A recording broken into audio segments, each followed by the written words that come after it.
Hi guys, today I will be reading a story called The White Owls, and it's going to be from a book titled Natural History in Stories for Little Children, published in 1854.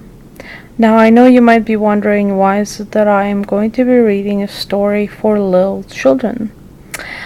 But please bear with me and listen to the story till the end, and I think you will know the twist of this. And so let's get started. The story is called The White Owls. There was once a pair of white owls living in an old barn that was not used. They stayed at home in the daytime, for owls do not like to go out in the sunlight. The owls had very pretty pale yellow and white feathers. They had white breasts and wings and soft white feathers around their large eyes, and their legs were feathered down to their claws. These owls did not hoot as the brown owls do, but they make a strange hissing and snoring noise when anyone disturbed them. They screeched too while they flew about at night, and so some people call them screech owls, which I do not think a very pretty name. The mother owl laid her eggs under the eaves of an old barn. She did not trouble herself to make a tidy nest, but laid her 5 eggs among the rubbish on the old wall.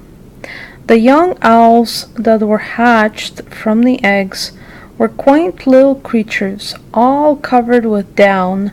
They looked more like little balls of feathers than birds. They stayed a long while in their rough nest, and the old owls took it in turns to feed them. They would eat nothing but mice, and the old ones knew very well where to find them. About an hour before sunset, they would come out flying on soft, white wings that made no noise, and hunt all along the hedges and about the haystacks and the barn doors, and scarcely 5 minutes passed without a little mouse being caught and carried to the nest in the barn. Often when the haymakers were at work in the fields, they saw the white owl fly from the old barn across the meadows by the riverside. They knew where the nest was and had often peeped at the little staring owlets under the eaves, but they never hurt them or disturbed them at all. But it happened that there was a boy in the village who was very proud to be old enough to fire a gun. And one evening he went out in the fields with his gun in his hand to see what he could shoot. It was just getting dusk when he saw the mother of the little owls glide by. He lifted up his gun and fired, and the poor owl fell. The boy ran to pick her up, but she had fallen into the river, and he could not reach her, so he went home with his gun. The little owls in the nest waited long for their mother, and when they grew hungry, they cried and complained so much that the other old owl flew out to get them some food. He soon found a mouse and brought it home, but what was that to so many hungry mouths? Away he flew again, and sometimes he stayed to seek for his lost mate. But her body had long since floated down the stream, and he could never see her again. The poor solitary owl tried his best to feed the 5 hungry young ones, and scarcely took time to eat anything himself. But he could not do it. One by one they pined away and died in the nest, for they were not old enough to fly.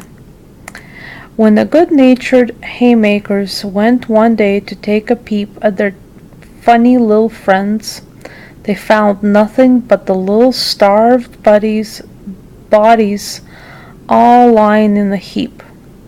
The poor owl that was left without a mate and without nestlings flew away and never lived in the old barn any more.